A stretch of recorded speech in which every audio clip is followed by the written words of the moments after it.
150 years ago, a group of conservationists did an extraordinary thing. Starting with Yellowstone National Park, they pioneered the protection of millions of acres of federal lands.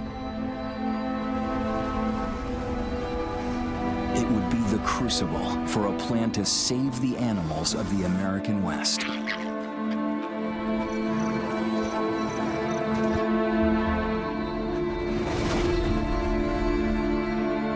At the time, they were all but gone, hunted and trapped nearly to extinction. From 30 million bison, fewer than 1,000 remained. 50,000 grizzly bears were reduced to fewer than 1,000. Of the wolves, who had numbered around 1 million, about 700,000 were killed in less than a decade. A century and a half later, there are 63 official national parks and over 400 park sites.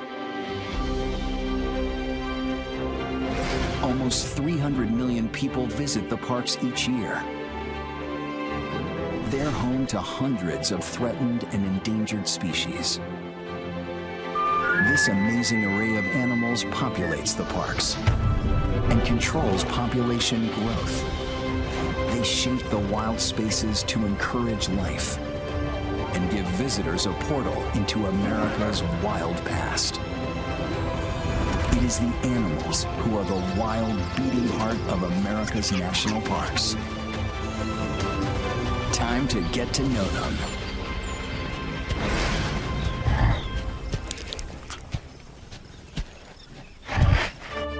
In the American West, 3 iconic mountain states, Wyoming, Montana, and Idaho, all share a corner of the first national park, Yellowstone.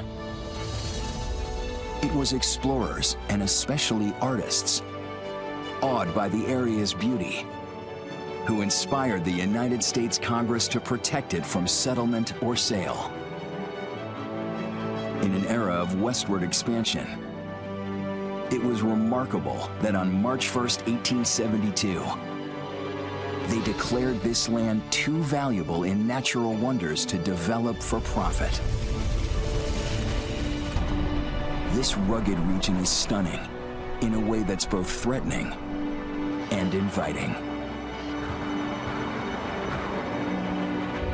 Here in the mountains of western Montana, where few tourists venture to see them, animals must be tough to survive, especially in winter. And they face other threats. Despite the protections of a national park, bounty hunters continue to target gray wolves with a vengeance. By the late 1970s, they'd almost disappeared from Yellowstone. But once they were added to the endangered species list, they became one of America's greatest and most controversial wildlife success stories. Gray wolves were reintroduced to Yellowstone in 1995. They did so well, they were downgraded to a threatened species. But sadly, they remain in the crosshairs.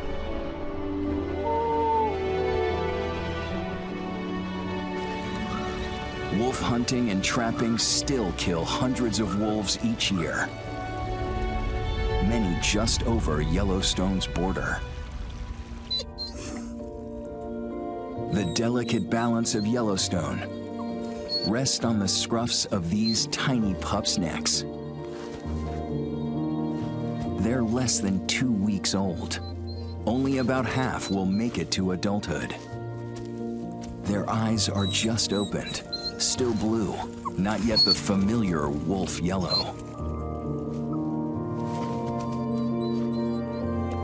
These youngsters must put on 2 or 3 pounds a week. That takes a lot of food.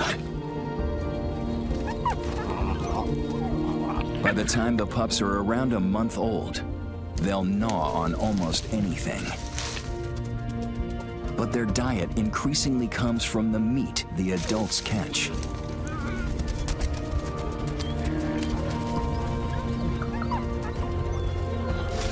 Even at this age, they act wolfish.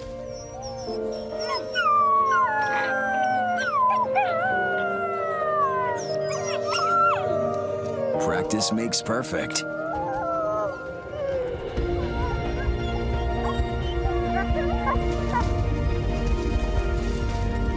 Already they're battling for dominance. This play fighting will help decide who takes over as the next pack leader.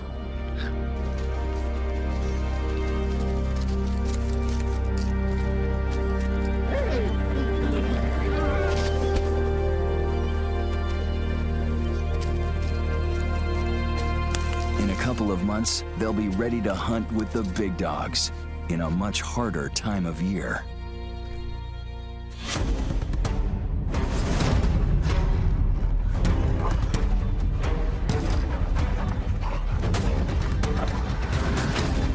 This is the dark wolf's first winter as leader.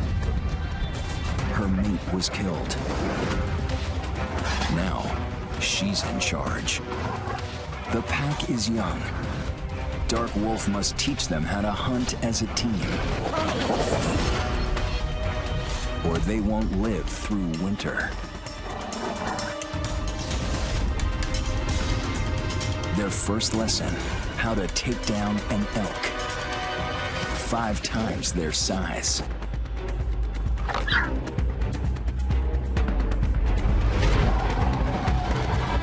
The wolves' only chance is to work together.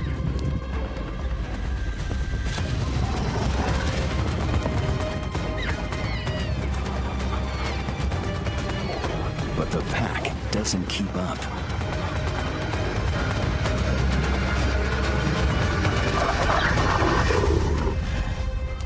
One good kick could crush her skull.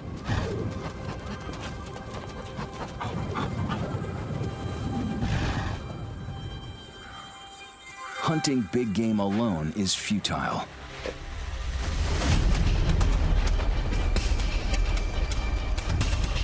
She must teach the pack to work together, or they won't last.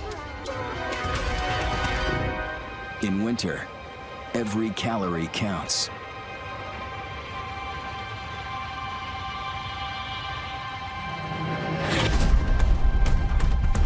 The dark wolf keeps her family on the move. 30 miles and counting, and still no big meals. The younger wolves have much to learn. They spend most days just searching for a whiff of prey. A wolf's nose is 100 times more sensitive than a human's. The faintest scent tells them who was here and when.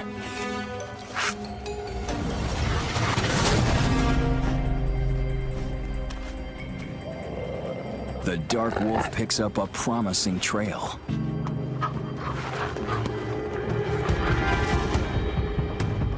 She and her pack haven't eaten in days.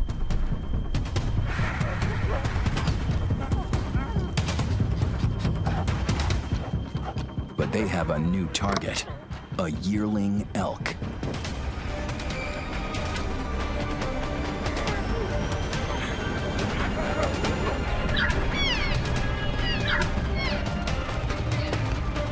The dark wolf drives the elk into deeper snow where she'll have the advantage.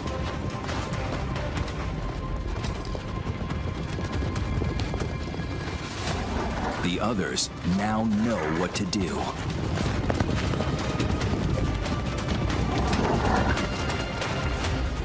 They chose well.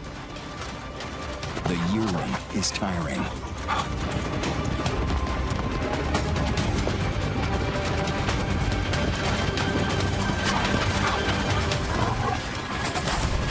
At last, the pack has learned how to hunt together.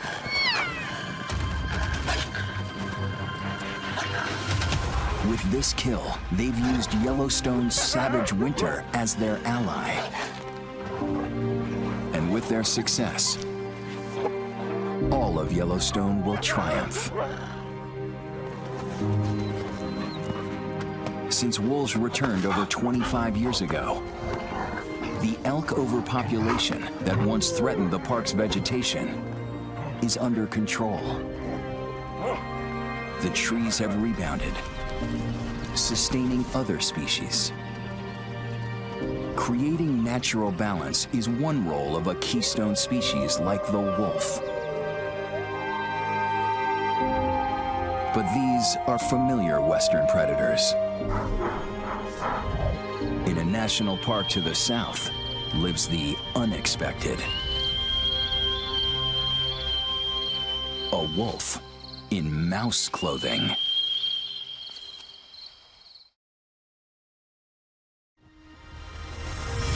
In the southwestern United States, in southwestern Utah, are Zion and Bryce Canyon National Parks. About an hour and a half apart, they're close enough to visit both in one day. But their landscapes and stories are very different. Zion was officially designated a national park in 1919. Its name came from Mormon settlers who used the word to mean a place of spiritual sanctuary. Zion is a craggy wonderland of slot canyons, hanging gardens, and waterfalls. Cottonwood trees and pines speckle the landscape, offering a precious bit of shade in a desert that can reach 100 degrees Fahrenheit in the summer. Bryce Canyon was established in 1923 to preserve its beauty and scientific importance, and also to stop the damage done by logging and overgrazing.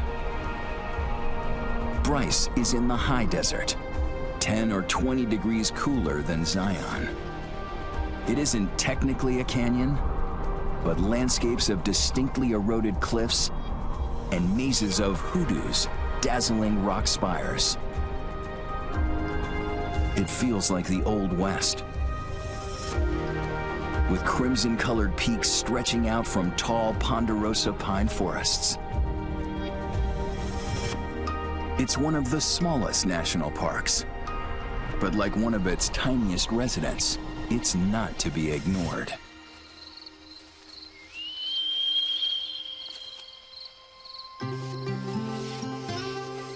This is a grasshopper mouse inside her den.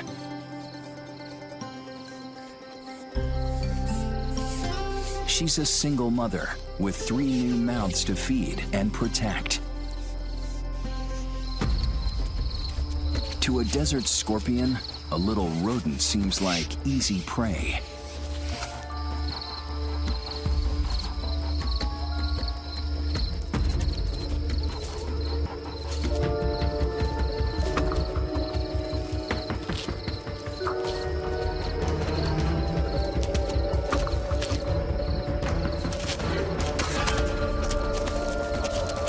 But he's misjudged.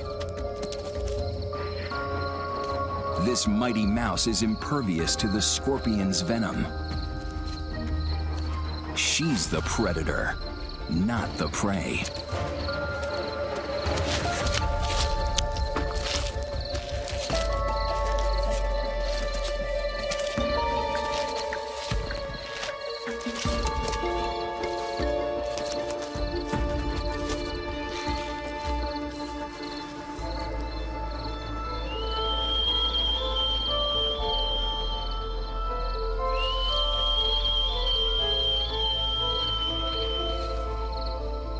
The mouse's ghostly howl haunts these Utah national parks at night.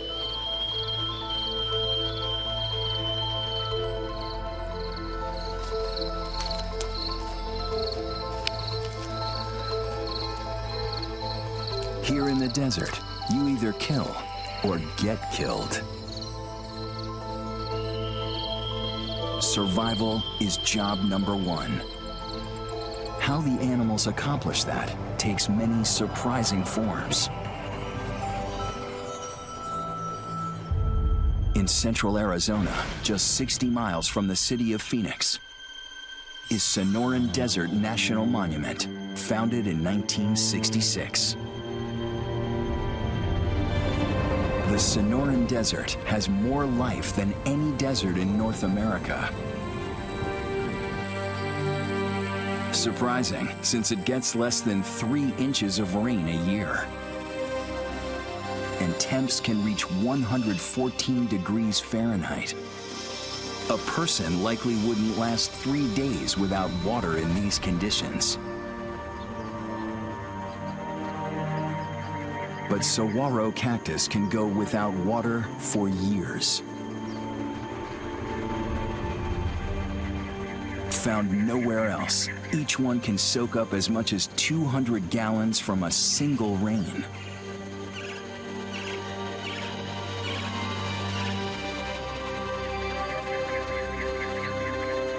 Desert animals have to be even more resourceful.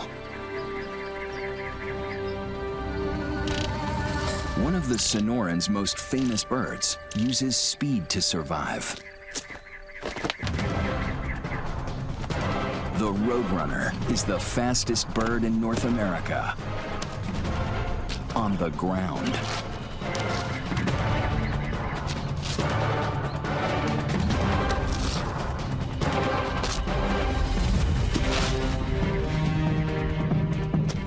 Extreme bursts of energy propel her up to 20 miles per hour.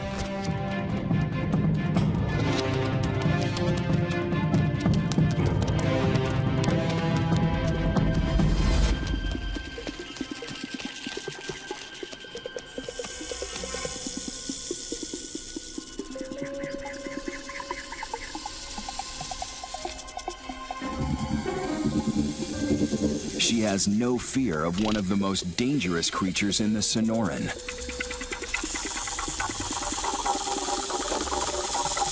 The western diamondback rattlesnake.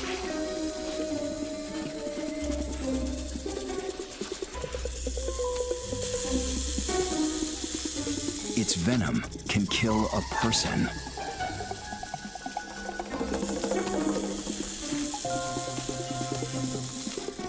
But she's got a plan.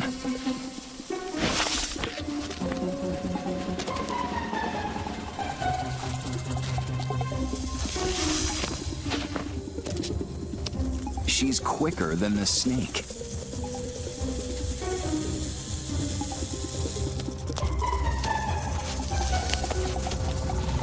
Once she gets a hold of its head, she cracks it like a whip against the rocks to finish it off.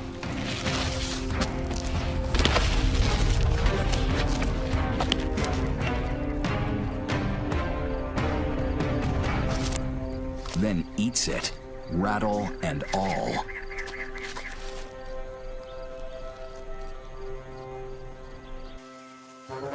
No wonder Wile E. Coyote never had any luck. Actually, she sounds like this.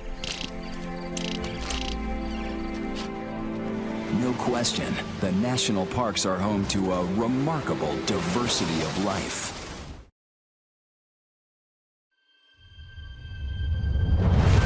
America's national parks aren't limited to the lower 48.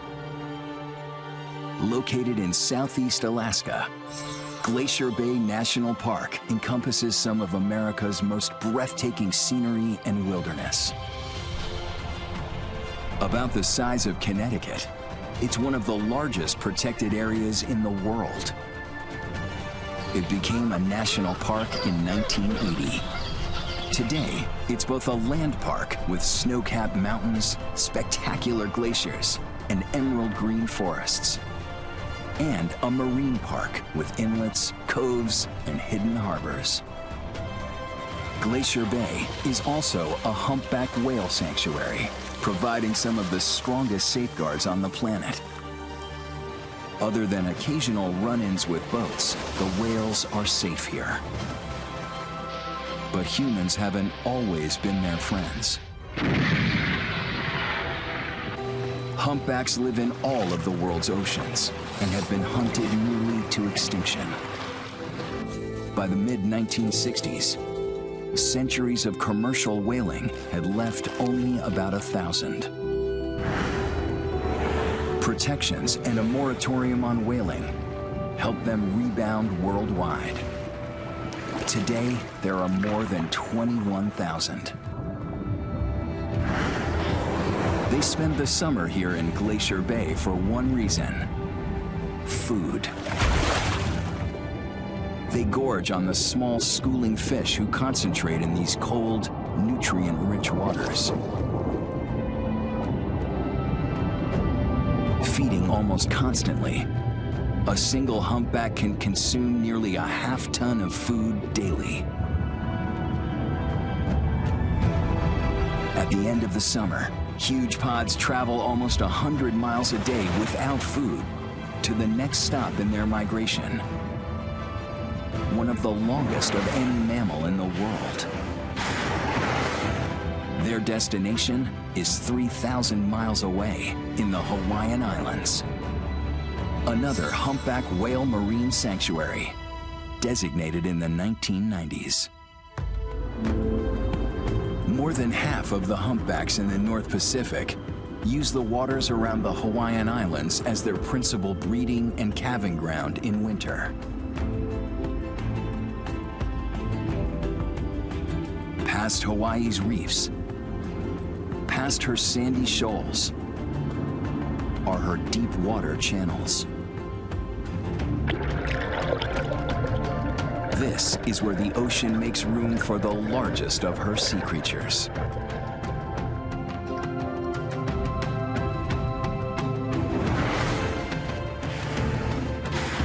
This whale cow has come here to Hawaii to mate, give birth, and raise her calf.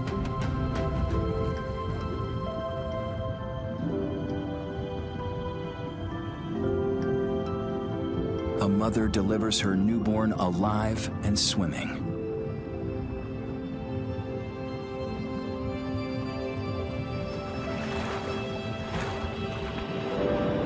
A humpback calf is a whale of a baby. He's 15 feet long and weighs a ton. Mom is 40 by 40, feet to tons, that is.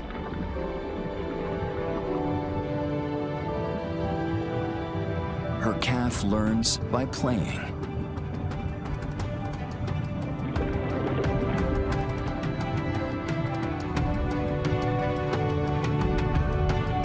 And he plays through imitation. His first leap is a sign.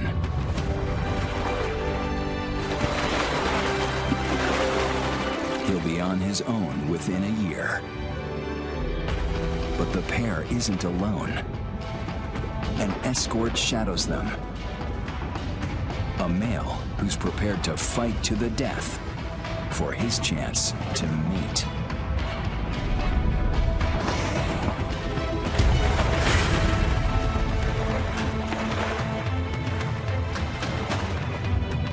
Up to 20 other males straggle alongside, waiting to challenge the escort in confrontations that get violent. They parry with a show of aggression,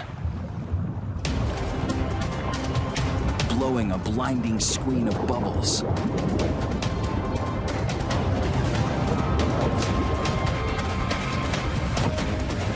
Slapping tails and snapping fins. Warning shots over each other's bows.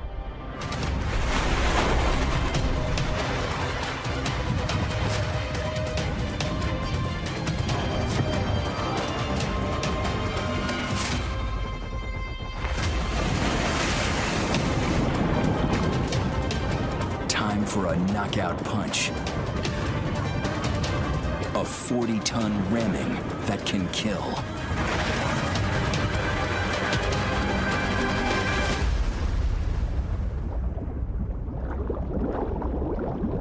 the victor emerges with his reward, the chance to maintain his lineage.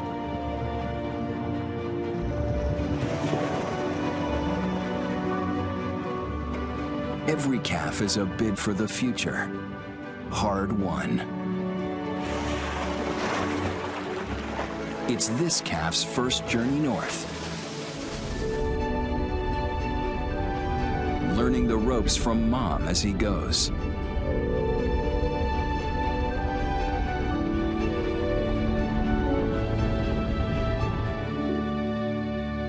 Their first stop on their way back to Alaska?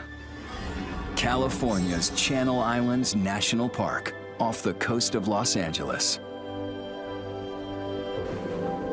The park is comprised of 5 islands and the surrounding mile of ocean.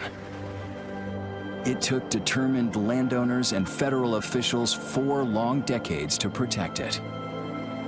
Today, the waters are rich with wildlife. Like these anchovies, the humpbacks have come to snack on.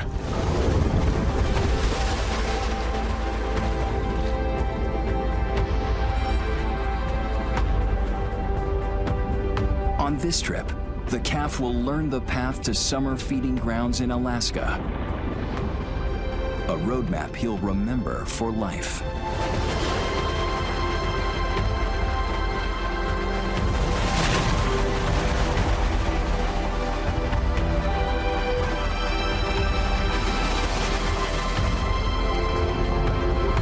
He and Mom take in the coastal scenery as they go. There's plenty for whales and other visitors to gape at.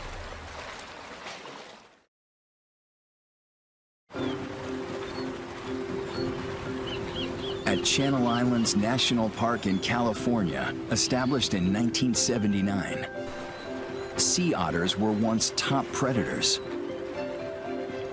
After years of heavy hunting, they're only beginning to visit again.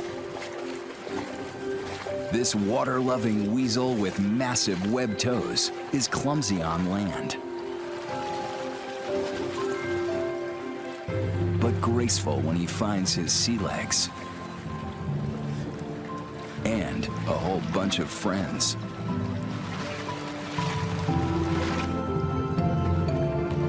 Almost every moment of their lives is spent afloat.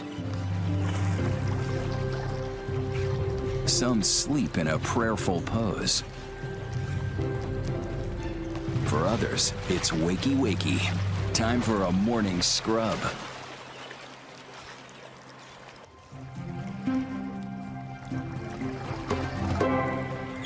Otters are the heaviest members of the weasel family.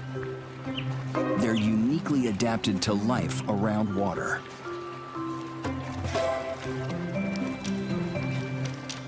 They use their tails for balance as a rudder. They can open and close their small ears for diving. And they have the densest fur in the animal kingdom, like a full-body life jacket. 800 million hairs trap air close to their skin and keep out the icy ocean.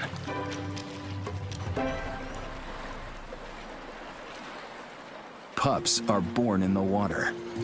They can't swim until they reach 2 weeks old. Mom uses her stomach as a furry life raft.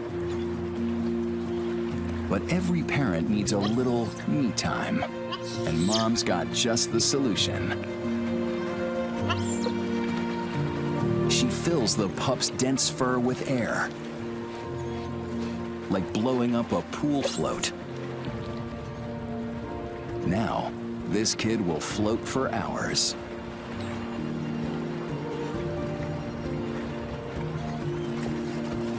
She swims off to find a meal.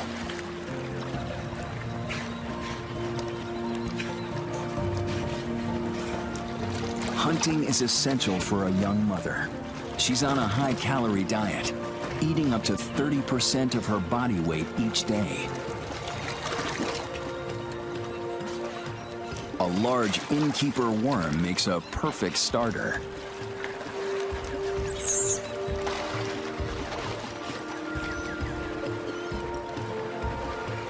For another female, the catch of the day is clam, freshly cracked and served raw.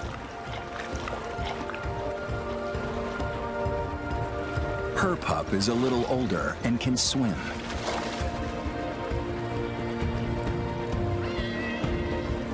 He's not happy Mom has a table for one. He'll depend on her until he can wrangle his own dinner.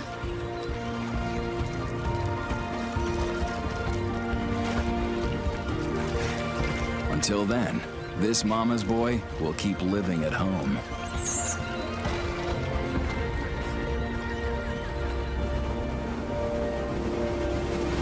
From oceanfront property in California to a riverbank refuge clear across the country, our national parks are prime real estate for animals. With so many spectacular parks in the western United States, it's easy to miss the stunning vistas in the east. Near Bar Harbor, Maine, Acadia National Park has been called the crown jewel of the North Atlantic coast. It got its name in 1929. And many of the people who donated tracts of land for its creation were women philanthropists. With its brilliant fall foliage, it's one of the 10 most visited parks in the country. Acadia's rugged, rocky coastline was formed by glaciers and coastal erosion over hundreds of millions of years. But its lakes, ponds, and rivers are designed by a different ecosystem engineer.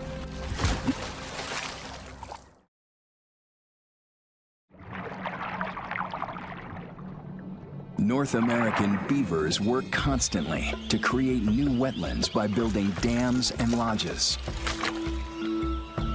As a keystone species, their construction projects help sculpt the land and waterways.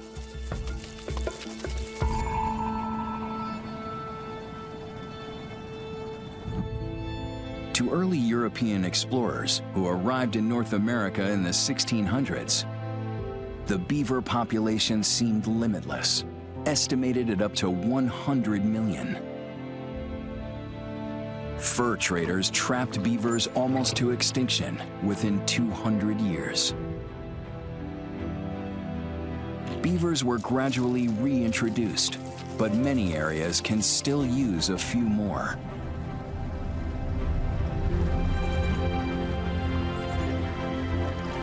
The devoted parents who live here are doing their best to remedy that situation.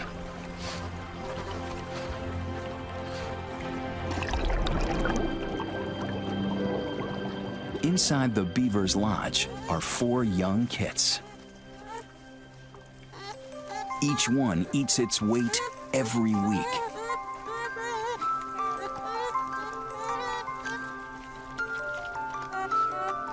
So Mom and Dad, who'll stay together for life, work as a team to stockpile 6 months of sticks, or their kits will starve. With winter coming, there's no time to lose.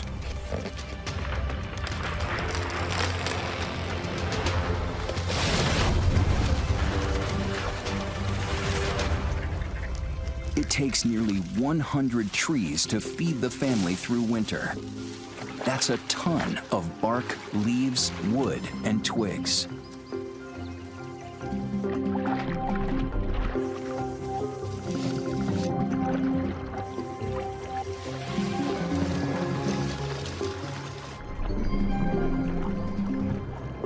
The icy water keeps their produce fresh for months.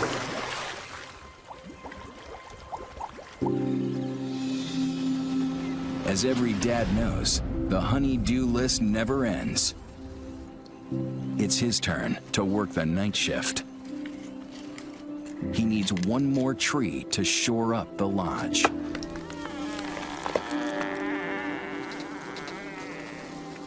Evenings are a cool but spooky time to get things done.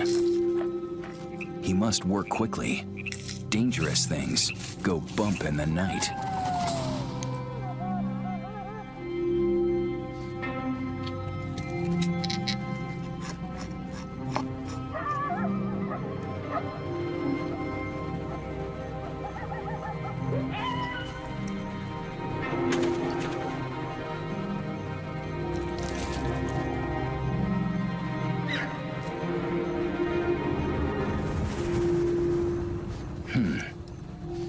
Coast is clear.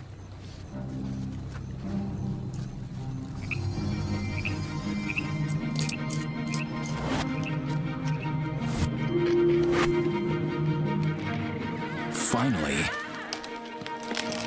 timber.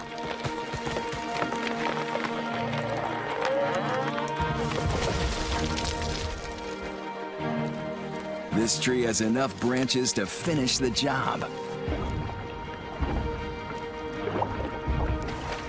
Dad still wants to keep out the draft, so he seals any holes with mud.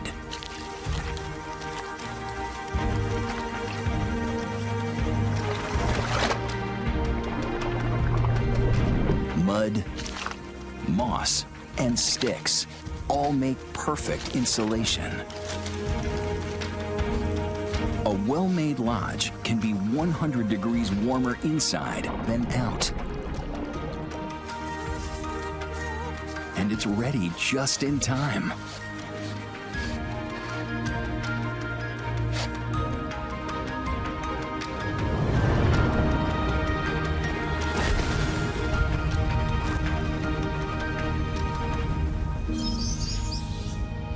"3,000 miles to the west, a pair of national parks protects a species that uses trees for a different purpose."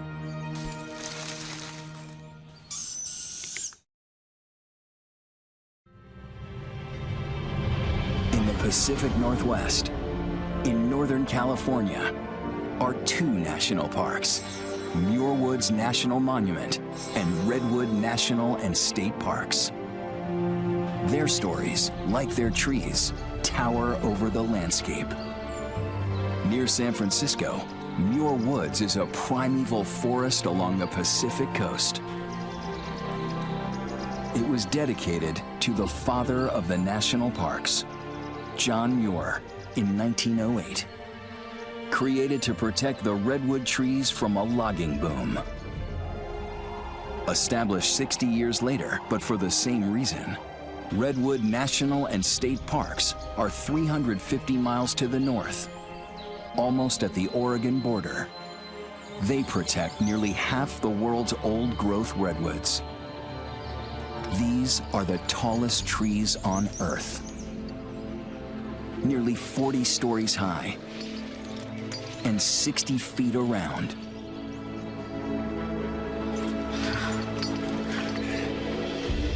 The bark alone can be a foot thick.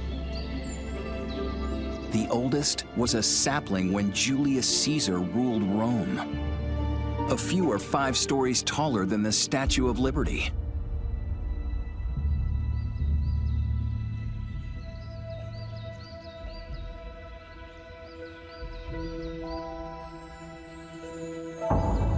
Making their home in these natural skyscrapers is a spotted owl family.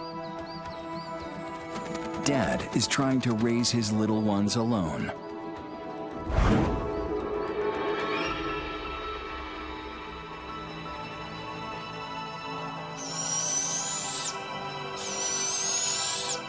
This chick wants breakfast.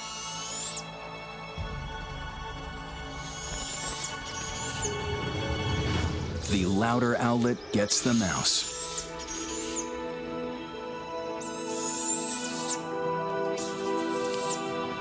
The quieter brother goes hungry.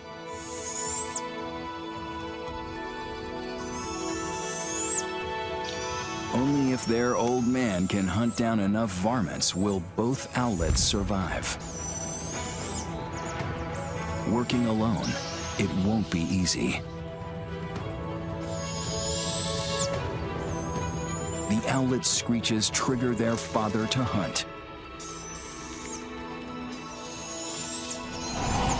He must catch around 15 mice a day to keep everyone fed.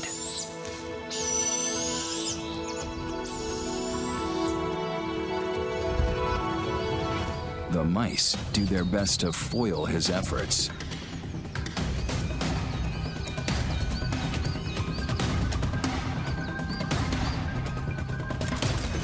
Dark fur helps this deer mouse hide. Its ears are big, to listen for danger.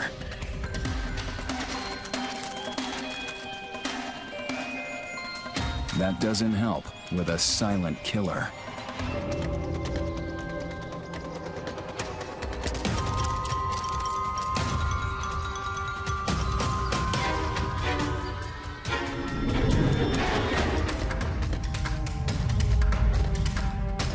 The owl's flight feathers are so lightweight, they're see-through. Fringed edges let air pass, diffusing the flapping noise other birds make.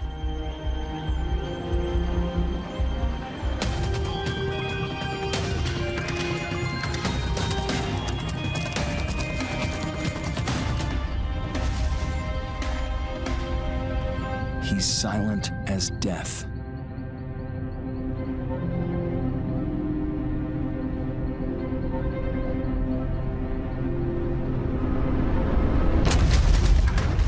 The mouse never knew what hit him.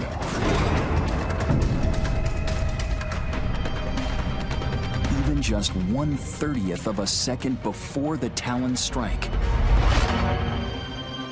the mouse still doesn't have a clue.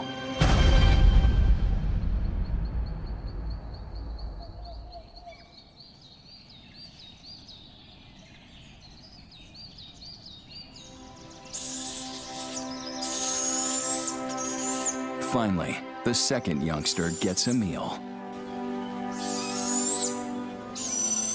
The hungry family is fed for another day.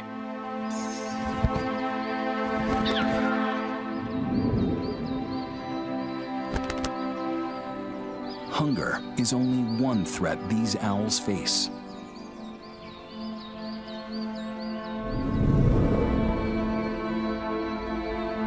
Since the 1980s, their cousins, the northern spotted owls, have been the face of a legal battle between the logging industry and conservationists.